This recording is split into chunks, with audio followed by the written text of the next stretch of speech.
Coming to you from a cozy little condo high atop Old Fourth Ward, Atlanta. Welcome to The Ron Show on America One Radio. Here's your host, Ron Roberts.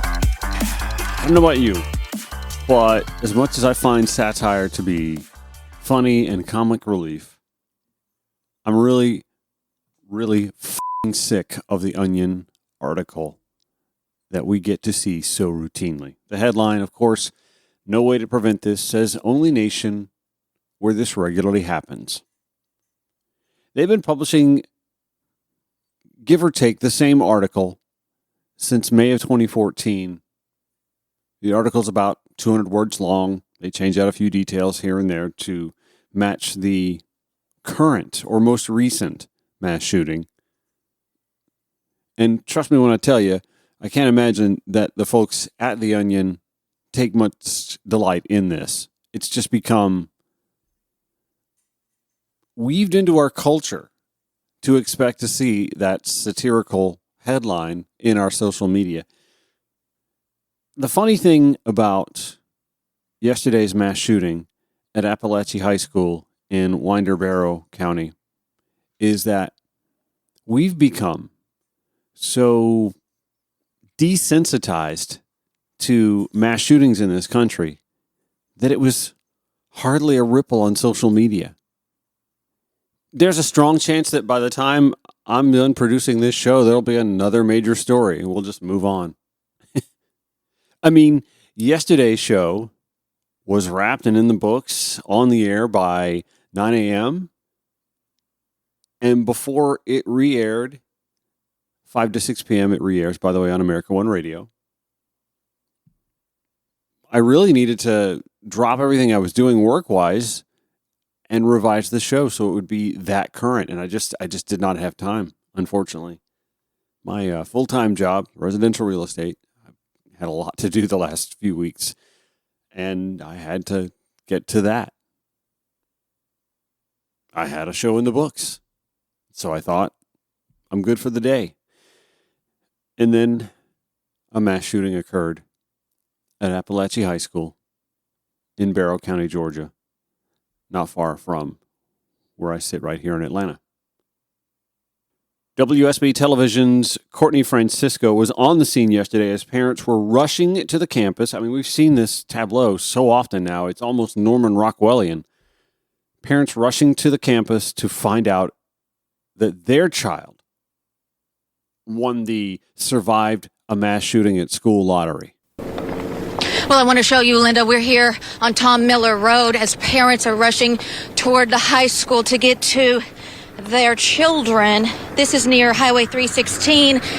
Police cut off traffic about a mile away, and people just began parking their cars on the side of the road and running. So that's how we're taking you closer. We're following the parents, talking to them as they pass. We've seen officer patrol cars from across the area coming in. Here's another person running toward us now. And you can see this is a neighborhood area as you get closer to the school. And parents were told that they could pick up their students. The only way they can do that is on foot at this point. Linda?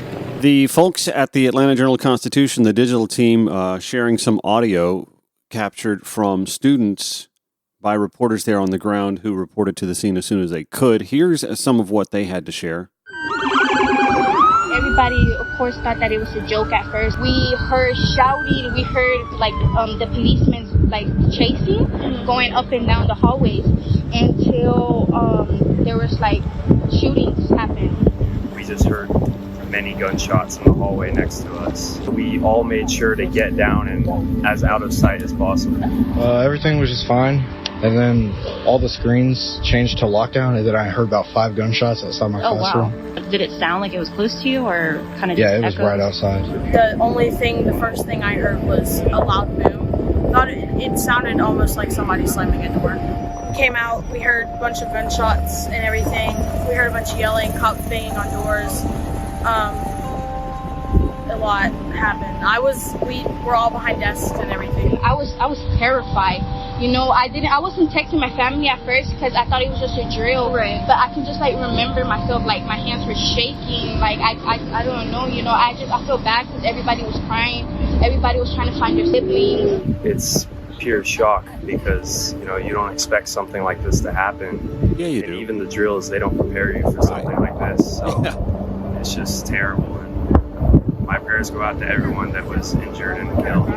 There's times, even when I went back home and stuff, there's times where like I keep like picturing and stuff, and I just like zone out, and I just like I can picture like everything, like the blood, the shouting, and everything. And I just like my heart was like racing. Do you think you'll come back to school tomorrow? Oh, absolutely not. No. What do you think like the rest of the year is going to be for you?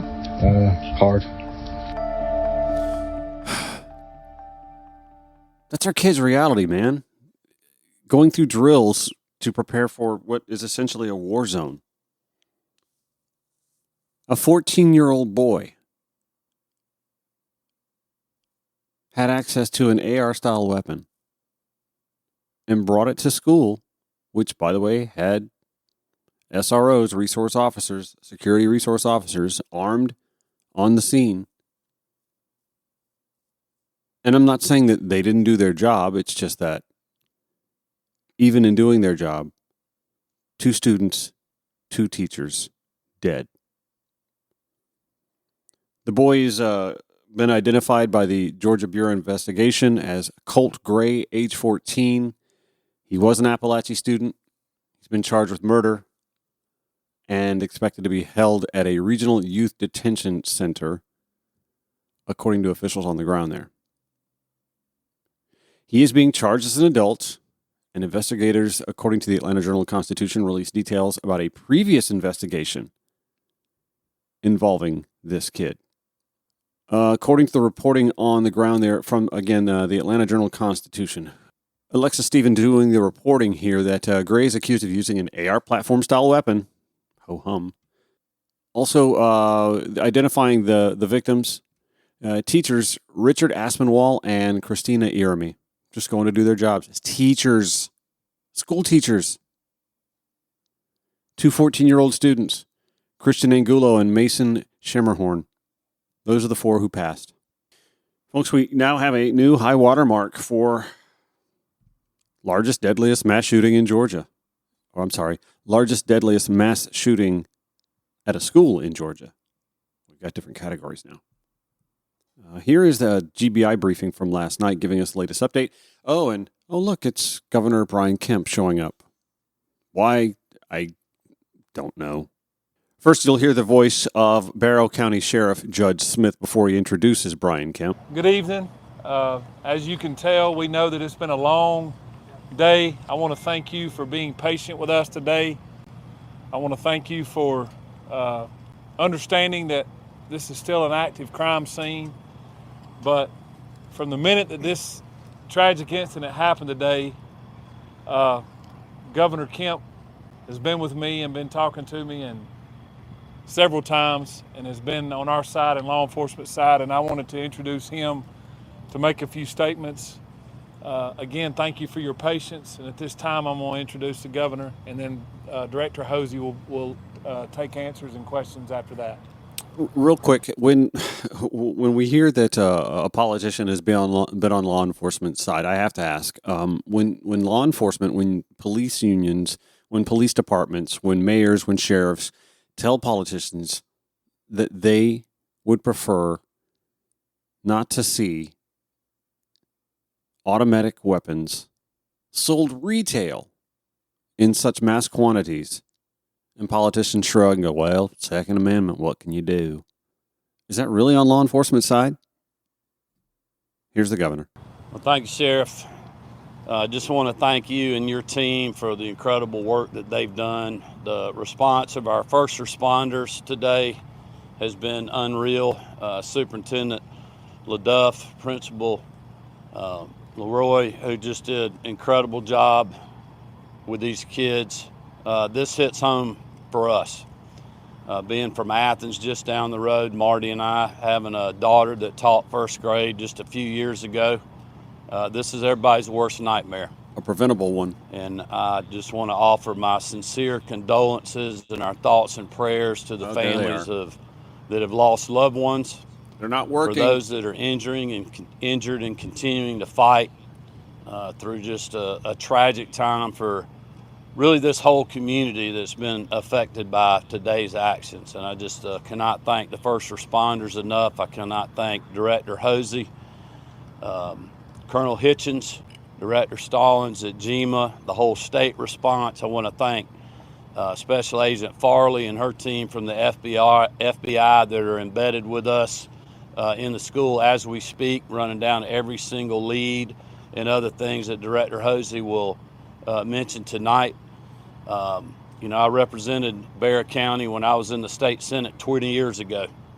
These are our neighbors, these are our friends, and this community is hurting today. And I would just ask all Georgians and all Americans to continue to keep these families, these educators, and these students in your thoughts and prayers. And we will provide every state resource that is needed from here until they're not to support this community and support this team behind me. And with that, I'll turn it over to Director Hosey. This would be Chris Hosey, Director at the Georgia Bureau of Investigations. Real quick, we wanted to provide some additional updates from today's events, and I will mention too that this will be our last update for the evening, so I please hope you'll understand that. Let me start by saying that there's no evidence to report that any additional shooter was involved in this incident today.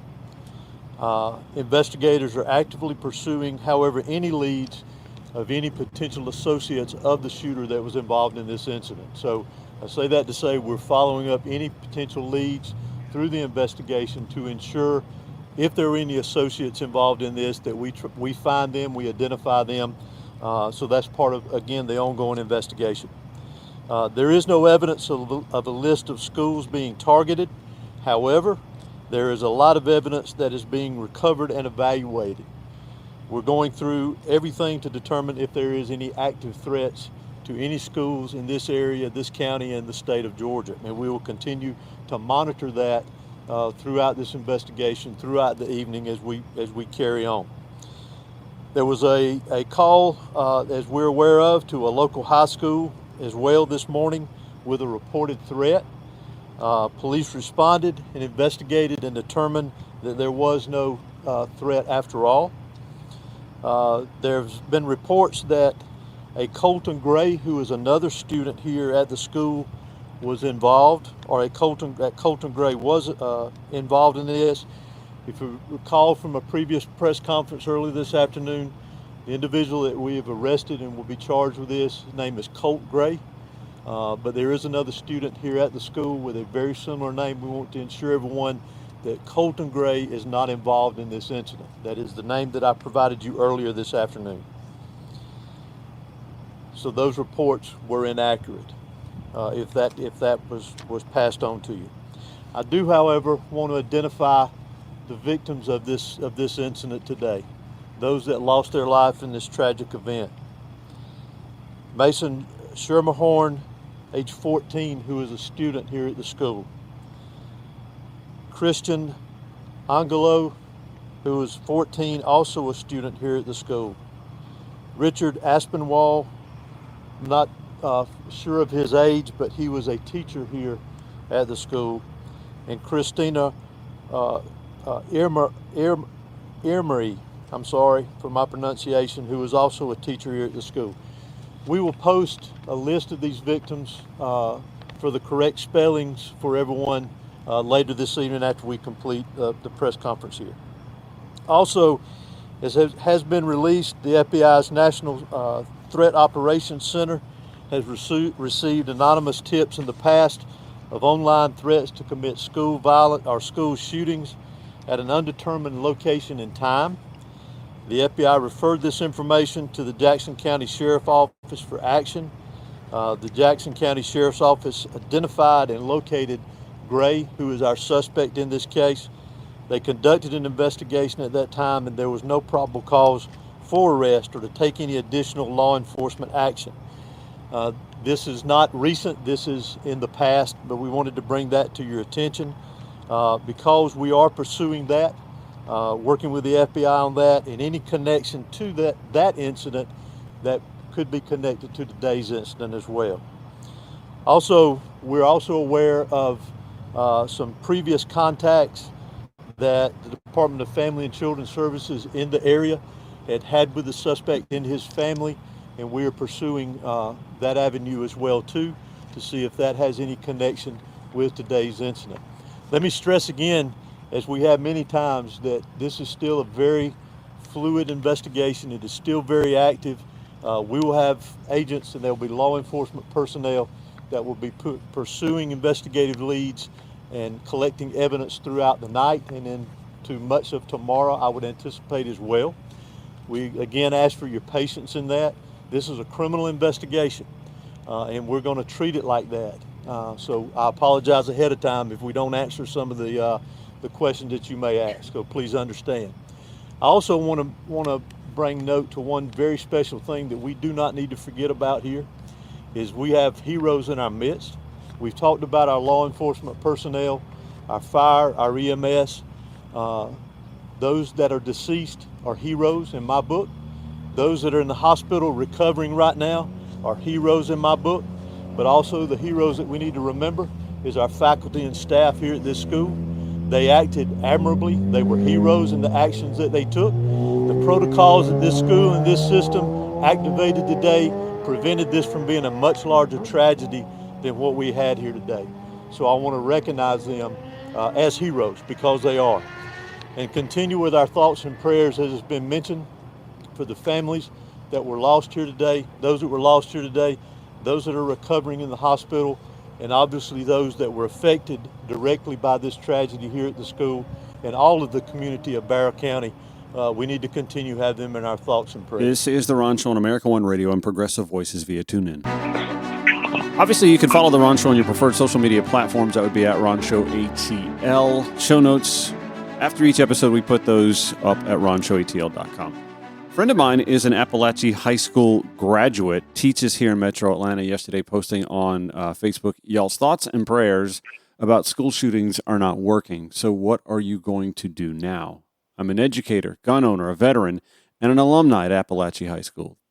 This hits too close to home. Something has to change.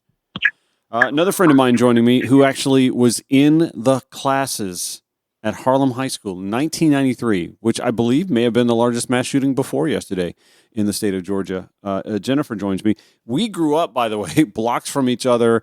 And it's funny, we were talking yesterday setting up for this. We used to actually pretend we had radio shows and stuff like that. And I think this is the first time you and I have been on the mic since the 1980s. And I think I got grounded for something that may have been recorded back then. Or spanked, or both. Nonetheless, Jennifer, thanks for joining me. This hits close to home, though, for you, I thought, because, well, for two reasons. You have a freshman in college, and college shootings are routine now. Sophomore, my apologies, at Lander.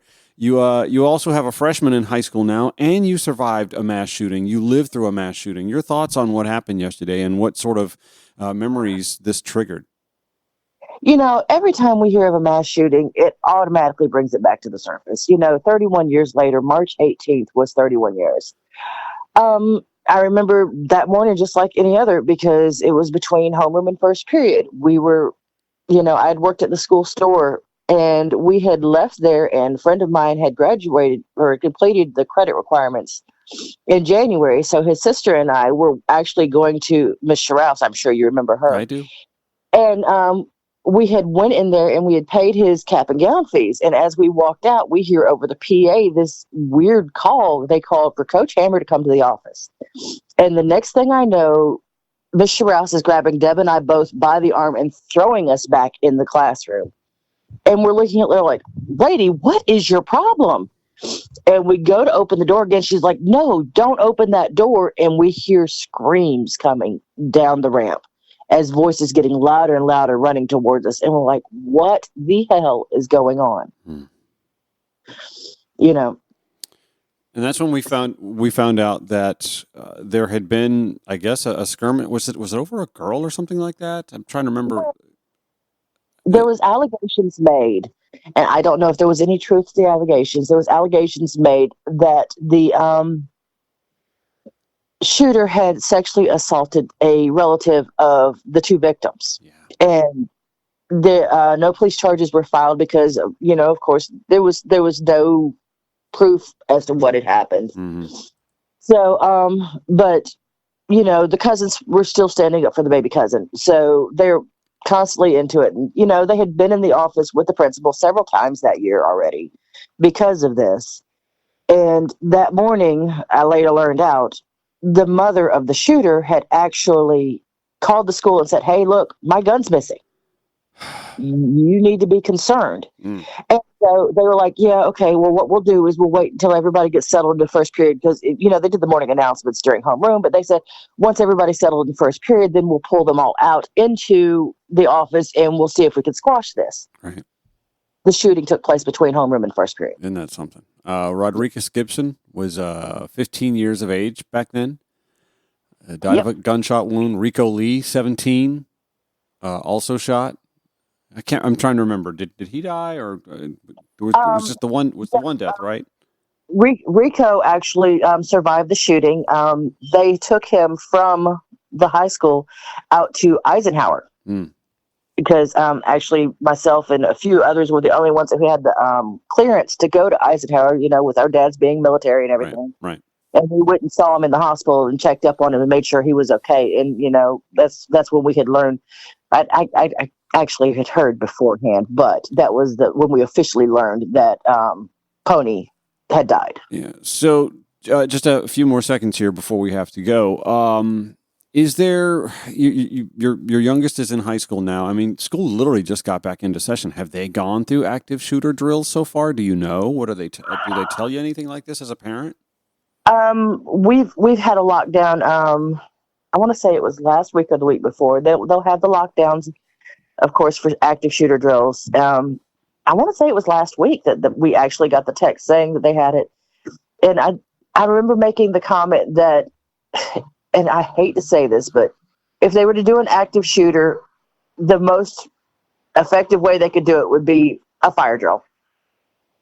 Yeah, I mean, we used to do the tornado drills. We used to have fire drills and tornado drills, but we never had active shooter drills, not in the 80s and the 90s. I don't. Yeah, and honestly, active shooter drills have replaced tornado drills. That's where we are in this country. Yeah. That's where we are. All right, Jennifer, thank you so much for joining me. My best to you, and congrats on your college sophomore child and your freshman high school child as well. You're doing a great job as a mother. Absolutely. Thank you so much. Joy to watch and follow that on social media. Thanks for joining me on the Ron Show this morning. Absolutely. We'll be joined by Lexi Doherty, the Democratic candidate for the congressional district here at Georgia 10, impacted by yesterday's shooting. This is the Ron Show on America One Radio and Progressive Voices via TuneIn. Broadcasting 5 days a week to make common sense common again. This is The Ron Show on America One Radio. I'm joined by Lexi Doherty, who is running for Congress in Georgia's 10th Congressional District. She just got through working on the farm, y'all. And she's also an educational consultant. I have to ask you first things first. As an educational consultant, does active shooter drills ever come up in consulting educators? How is that weaved into what you do in any way, shape, form, or fashion? I would say it absolutely comes up. One of the things that we talk about with students these days is the difference between going to school in different states. So the access to guns comes up sometimes. In Georgia, there is open carry on campus.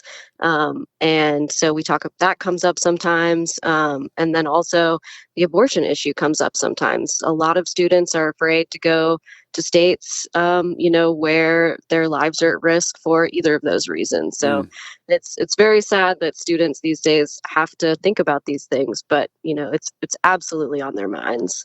So you're running against a candidate who it's not strange in Georgia. It's absolutely bizarre. I have relatives in Germany, when they see clips of politicians running for office in this country, showing off their rifles and their marksmanship, et cetera, and so on. You're running against a candidate who not all that long ago posted a social media video, and I think it was edited. I don't think he actually shot the ballot box, if I'm being honest. It looked to me like it was clipped. But Mike Collins, who has been as outlandish as MAGAs can get, made it appear as if he was shooting a ballot drop box on social media. He since deleted that.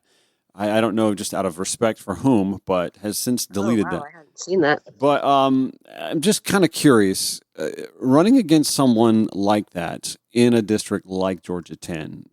Certainly, there's blowback, right? I mean, you have to get pushback. This is an uphill climb. This is not an easy thing to take on. But are we making any headway on issues like gun control, common sense gun legislation in a mostly rural, mostly red district? I think we are. I would say I probably kind of write off the people that are so far right, like a Mike Collins, that just don't believe there should be ever any gun control of any sort ever.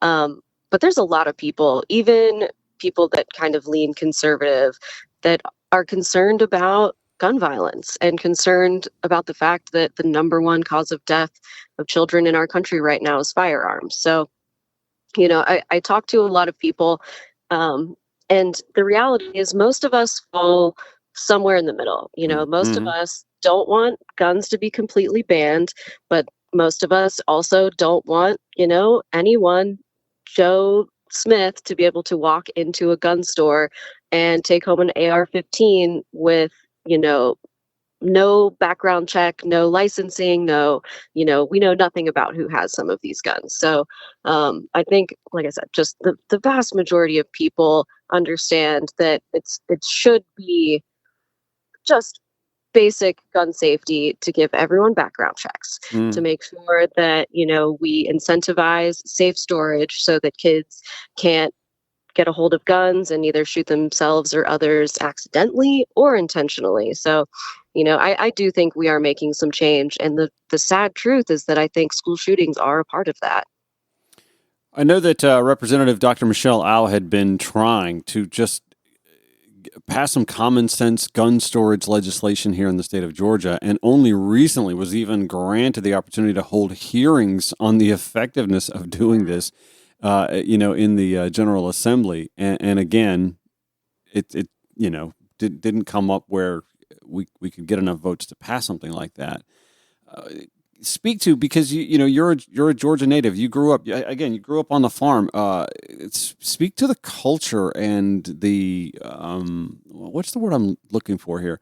The timidity from leaders to do what just makes common sense for anyone outside of, I don't want to say the South, because I think guns are part of American culture everywhere, but just the senselessness of not even having the dialogue. So I will correct you on one thing, just go to for be particular. I'm Absolutely. from South Carolina, Okay, so that's cool. But that would explain the 803. Okay, not much different. Yeah. Gotcha. No, you're right. So yeah, I mean, I think your point is very well taken. That especially in the South, there are plenty of liberal gun owners, right? Yeah. I grew up. My dad's conservative and my mom's pretty liberal, but I grew up in a house with guns. Yeah, right. Same. At family outings, we've gone to the gun range a couple times. So, but also from the very beginning, safety was taught to us. Yeah. So, I don't know where the fear comes from. The cynic in me thinks that this is driven by the NRA, right, and gun manufacturers and lobbyists. How true that is, I just don't know, but I do think it's shifting, and that people are really starting to demand that we at least have this conversation. And I really hope that we see some change in our representation and our policy, because I do want to go back to that bill you mentioned about safe storage. Dr. Au is incredible. What some of the data that I heard from her working on that bill was that just safe storage, just nothing else, all things equal, just having guns in safe storage reduces gun deaths by like 20%, 25%. I can't remember the number exactly, but that's remarkable to me. With the number of gun accidents, injuries we have, reducing that by even just just 20%, if we're like the low end of that, is remarkable. That's lives changed. And, this to me is just so basic, so simple. Why can we not pass an incentive for just safe storage? That's something that I think everyone should be able to agree on. Well, and you have to think that Colt Gray's parents can't have wanted their child, their 14-year-old, to have had access to an AR-style weapon yesterday to take to school. And the safe storage of that weapon by them, we'd probably not be mourning the death of two students and two teachers this morning. Yeah, absolutely. It's not right. No one is happy about this. His parents have to be just, absolutely destroyed as well. Where do you stand on any sort of repercussions for parents of or anyone who somehow mishandles or doesn't safely store a weapon or anything? How do you feel about any sort of litigious or criminal aspect of something like that after an event like yesterday?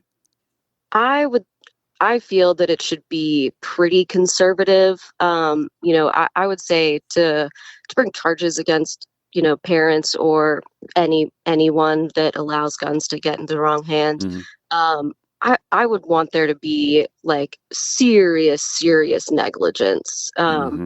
Because that to me, I think it's just tragic if a kid gets a gun and hurts themselves or someone else. I really hesitate to want to charge parents or guardians. It's something they'll have to live with for the rest of their life. That's already a punishment in and of itself. That's how I feel. That I don't want to add, insult to injury in that sense. But I do think we have to take on responsibility for these things. So, I do think in the cases of extreme negligence that, we have to take it seriously, and there has to be some punishment, if not, going to jail or anything like that. I don't know that I want to go that far. Or at least at the very least, some sort of incentivization to do better at storing guns. And this isn't just like a guns at home thing. There are people who have their vehicles broken into, who have, guns in their car, and the guns are taken from the glove box, and the glove box isn't secure. And what's crazy is I've one time borrowed a car from a friend and to open the center console, and there was a gun there, and I was like, oh God. Holy smokes. That's you never want to be surprised by someone's gun in the car. No doubt. Lexi Doherty is the Democratic candidate for the Georgia 10th Congressional District. So how are you balancing, by the way, working on the farm, education consultancy, and running for... These are like 3 full-time jobs. Where do you get your sleep? I actually always say that I am grumpy and miserable for everyone around me if I don't get enough sleep. So I do prioritize sleep. But the good news is I'm really just campaigning full time right now. I don't have any clients in consulting. Mm-hmm. And then I just work 2 days on the farm. So I am trying to not go too crazy, but it is definitely these days a little 100% all the time. Yeah. What has the vibe been like for you and in your district, those who are volunteering for your campaign? What has the vibe been like since the change at the top of the ticket for the Democratic Party? Oh, it feels like we're in a different world. So it's actually kind of funny. I was at an event for an office opening for Biden when we got the news that he stepped down. And, at that moment, it was pretty tense. And, of course, no one was sure about how this was going to go. But I have been so impressed by the Harris campaign, from, their announcement to how they hit the ground running. They just have, I think, done a phenomenal job. And that's the sentiment that I hear from everyone that's been paying attention, that, that we are just so hopeful about this campaign and a Harris administration. And, I think especially for young people, it's been like a coin has flipped. It's just so different. They went from having no interest in supporting the candidate whatsoever to, reaching out to me to ask what they can do to help. I actually met a young woman this weekend at the Young Democrats convention in Atlanta who goes to UGA, and I just chatting. I asked her, why are you here? What got you excited about politics? All that good stuff. And she said it was Kamala Harris. She's a young Black woman. And she told me that before Kamala was at the top of the ticket, she just didn't really see politics as relevant to herself. She was like, I didn't think it really mattered to me. Like I said, she just didn't see herself. And then she said, as soon as Kamala became the nominee, she was like, oh, I can see myself in this. And I can see myself making a difference and being a part of this community. So I think in that sense, it's amazing to me. I'm so thrilled to have Kamala Harris at the top of the ticket. And we've seen a surge in voter registration amongst African-American females, African-American voters in general, Hispanic voters, Asian-American voters since that announcement. It'll be interesting to see what sort of polling shifts may come from that, or obviously the turnout in November. I also want to ask you about her choosing Tim Walz. This was my moonshot, and weeks before this decision was made, I said, this guy is it. He checks so many boxes that I think I grew up in, rural, suburban Augusta, Georgia, outside in Columbia County. And I've always felt like Democrats really lacked a candidate like Tim Walz. They call Kamala the DEI candidate, and there are those who jokingly call Tim Walz the REI candidate. And I think that sort of tracks. He's your down to earth, guy's guy, hunts, fishes, and is still for sensible gun legislation. I have to think that a Tim Walz might resonate in a district like yours. Oh, absolutely. I love Tim Walz too. So I'm a bit of a space nerd. I was like in astronomy club in school and all that stuff. So I have a soft spot for Mark Kelly. He's been an inspiration for me my whole life. So for that reason, I kind of leaned that way.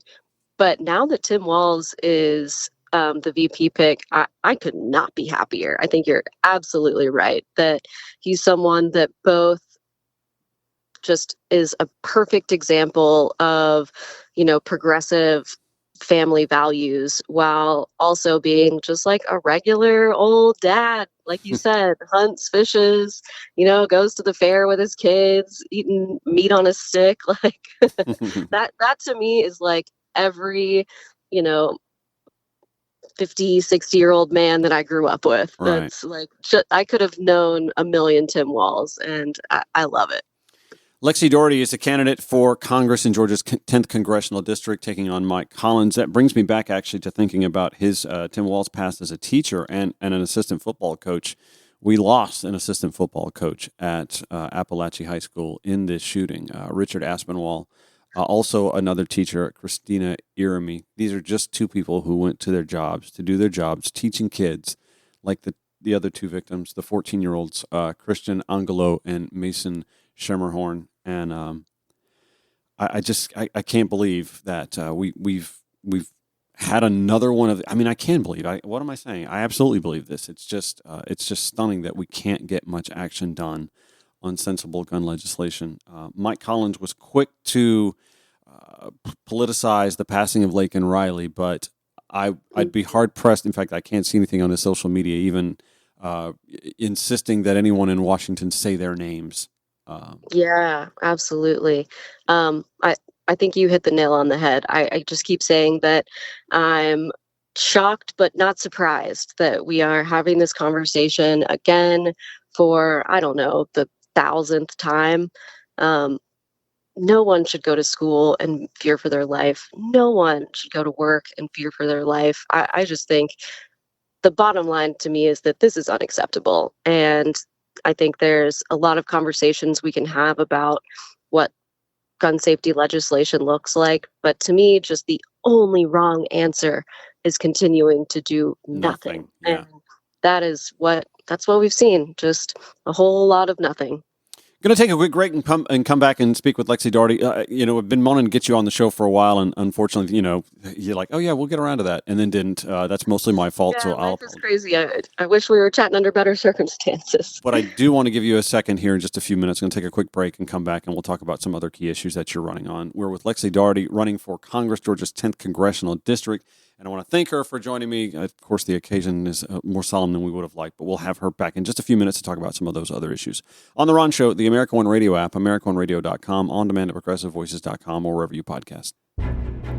Just a few more minutes here with Lexi Daugherty on The Ron Show, running for Georgia's 10th Congressional District. It's an uphill climb. I know you're in a reddish, rural, mostly district. There are, the blue dots, Gainesville and Athens. I wanted to give you a few minutes to talk about some other key issues that are important to you. Obviously, we're brought together by the tragedy at Apalachee High School yesterday, and there'll be more to discuss on that in the coming days and weeks. But as is the course in American politics and journalism now, there'll be another top story tomorrow that won't be this story, and that's unfortunate, and that speaks more to how normalized this has become in our society and how impossible it is for us to get anything done politically. But I wanted to give you the opportunity to talk about some other issues that are important to you while you're running for the 10th congressional seat. Thank you so much. So I'll start with a little bit about the 10th district. Honestly, I love it. So I think it's a beautiful cross section of the South. So we have UGA and Athens, a great college town surrounding Athens. It's very rural. And then I also have a little bit of suburban Atlanta to the west. So I think it's about 50-50 rural, urban, per the census. So, there's a lot of different people, a lot of different lifestyles. And I actually think that's fabulous because it gives me the opportunity to take that all into account when I'm thinking about policy that will make people's lives better.